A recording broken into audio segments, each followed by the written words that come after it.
young people are ready. Mobilizing young people. Can young people mobilize young people for this? Absolutely. You see, the problem of organization is a problem of having specific, defined goals and mission.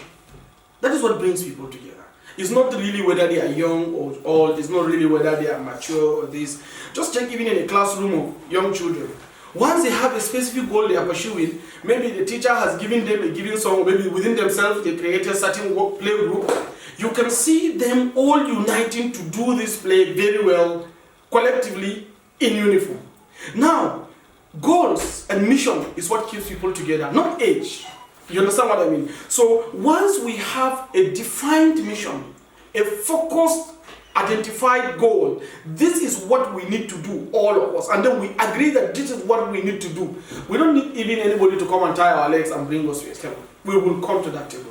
Because our interest is there into that table. We know that within this table, we have stake and we will come and make it work. So that is what I believe. So when you see young people don't come together, usually the mission governing why they are together is usually not this strong, not this inspiring, not this attractive that will make them to stay.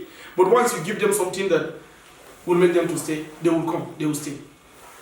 Now, young people, if young people are denied an opportunity at governance, what do you think are the consequences for the nation? You know, usually, if you check the way the world works generally, if you try to create a blocker, for instance, you try to create a blocker for one person. If you deny opportunity from one part, people will always want to create opportunity through other parts. We have life experiences in this country from history.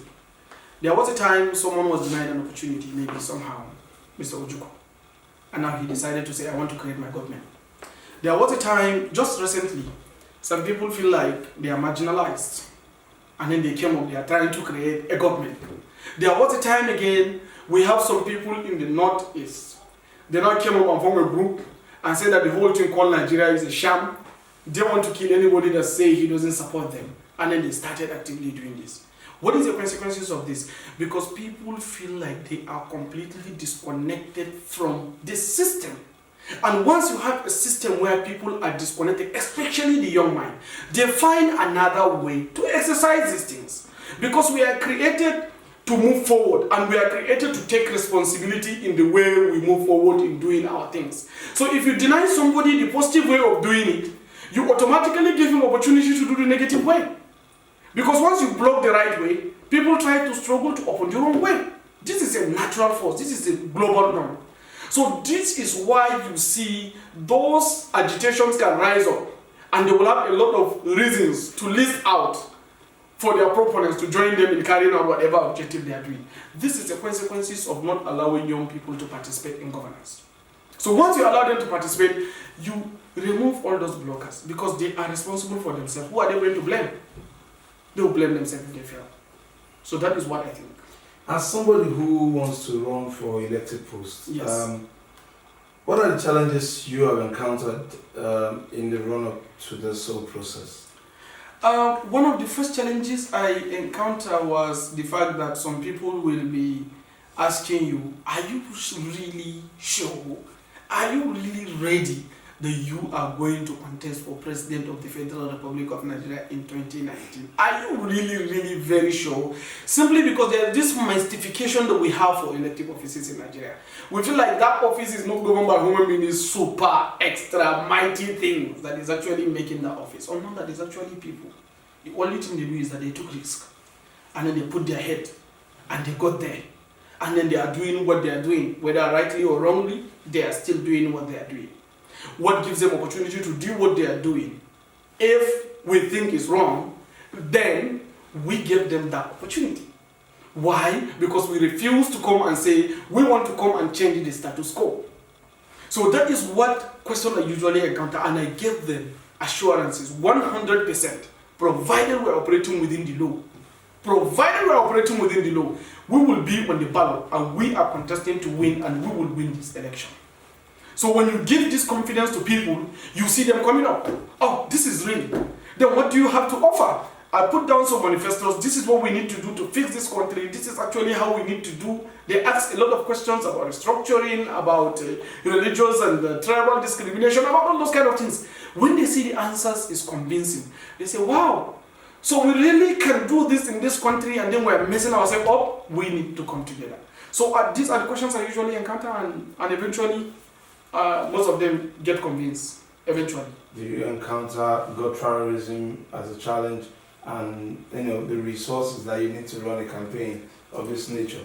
36 states, over 770 local governments, and several thousands and thousands of wards. Have you ever considered the resources you need to muster to run this? Personally, I never believe that certain resources will take you where you really aim to go to. I believe you start going, resources they follow you naturally.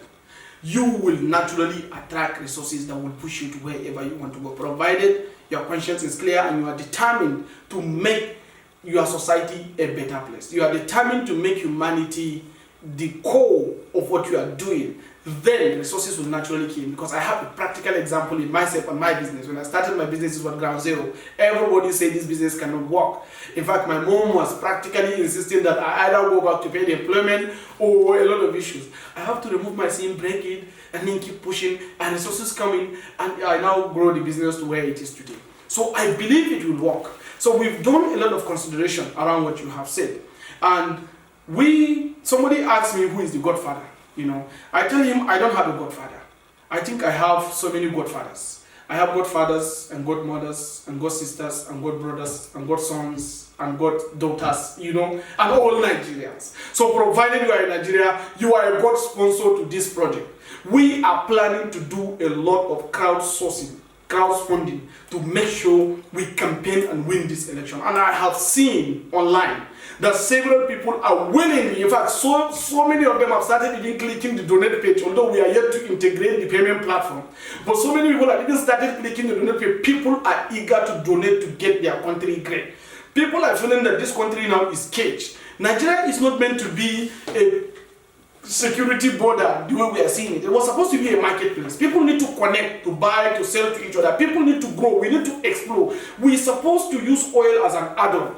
Oil should not be our means of sustenance. We can sustain ourselves. Nigerians are not lazy. I just give you statistics that we have 82% of people saying they want to be entrepreneurs. It means they want to take risks. And if you check our diaspora community, there are 17 million registered diaspora community in Nigeria. They remitted more than $40 billion in 2015. That's 10% of our GDP. Only 17 million people. Because they have a country where they have the right platform to explore their potentials. Why are we caged with oil? This is the problem. This is what Nigerians want. You understand what I mean? So people are ready. People are willing to sacrifice whatever they have to make sure. In fact, I had somebody online that he nearly made me shed tears. He said when this donate page is ready, he would rather deny his child's school fees and sponsor this campaign. Because he wants to see this Nigeria that he has ever dreamed of. And he believes what we are doing is actually going to get him to that Nigeria he ever dreamed of. You understand what I mean? So we are going to do it. We will do it. Tell us about yourself, your family, how you started your business. I was born 35 years ago. My father is an Islamic scholar, a very humble Islamic scholar, and my mother is a PT trainer. So I have been to public primary school, the public secondary school, normal public schools, and I've been to university in Kano. Though at some point they sent me away because I was so popular, and I was campaigning for unity. It was a state school, so some people feel like this guy is like he's trying to unite the whole students, and they remove the barrier of tribe, of region, or ethnicity, and then he becomes more powerful than the VC. So the new VC comes in and said, I need to step out. When I leave, while I was in school, I kept asking questions. These things they are teaching us. I was studying electrical engineering there. I usually ask our teachers, our lecturers, where do we get these things applied? Nobody could give you a satisfactory answer. So it became a problem for me. So the restriction I have makes me to have opportunity to shift focus. I said, let me go to more practical things. What about this computing thing? I now go and join computing school. I spent 9 months studying around Microsoft solutions or so. After that 9 months, I discovered myself. I said, oh, so I have this talent. I had been wasting my time trying to study something simply because I have papers instead of doing things that can actually practically apply and give me real things. Then from there, I got some jobs in about 4 different places, Then I now resigned 2 years after my working experience and then set up IPI. So I actually gave myself target when I was in school that I would just work for 2 years and then set up my company. And after that 2 years expired, eventually I don't have money, so I have only 52,000 in my account. But I don't want to stop my goal. Whenever I set up a goal, I don't believe I need money, I need capital, I need somebody to come and sponsor me. I don't usually believe it. I just push forward. I know that things can come. I just push forward. So on pushing, with my 52K, it got finished. At some point, I have to even travel from the trek, from Surulere to 1004 and then come back. I did that for almost 7 days before the customer paid, because customers were doubting me because of my age. If I will give you money, maybe you will just go to clubbing, all those thinking about young people. So eventually they get to trust me, and before you realize it, the company worked. The company now employed 45 people. Most of them that joined that company have no experience in technology whatsoever. I am 35 and I'm the oldest member of IPI. And these guys, together with direction, with leadership, with focus, with determination, we were able to have 13 international recognitions. And we were granted license with Microsoft to operate in 17 African countries. You can see the list of the awards that we have. Simply because young guys have the right leadership and the right determination and the right focus, and they were put on the right direction. And they were able to push a young company into a global space. So that is actually who am I, and hopefully my background. Oh, you didn't state if you went back to school. I didn't. You didn't? Because frankly speaking, I believe if you look at my manifesto, on the manifesto we are pushing out, if you look at the education system manifesto that we are putting, we are trying to address that anomaly. Now look into myself. The reason why maybe it worked for me is because I was able to start early. Once you didn't give young people opportunity to start early, you diminish their chances of success. If you check history, go back and see even what is happening in American society. Bill Gates, Mark Zuckerberg, Steve Jobs, Larry Page, Jeff Bezos, these 5 guys, they created a company that is $3.6 trillion worth today. All of them were able to start very early in life. They understand that the curricular system cannot give them opportunity to explore their full potential. It's rather a setting that will just give you a false belief about you achieving something that doesn't really practically apply to what is obtainable in the market. Now, that is why even in our manifesto, we are making it possible for children from secondary school to start becoming economic contributors. Because we are coming in partnership with institutions like Julius Berger, for instance, institutions like Dangote, institutions like LMA Petrochemicals, institutions like our banking system, maybe UBA, Zenith Bank. We will ask them to set up Julius Berger Construction Secondary School, LMA Petrochemical Construction Secondary School, Dangote Cement Manufacturing Construction Secondary School, UBA Banking Vocational Secondary School, all those things. So that students can begin to learn practically what is obtainable in the industry. There is complete disconnect between what we are taught in school and what is demanded by the industry. So until we bridge this gap, we are not going to have skills. Nigeria is rated 9% on the World Economic Forum rating of skills development. Very, very poor rating.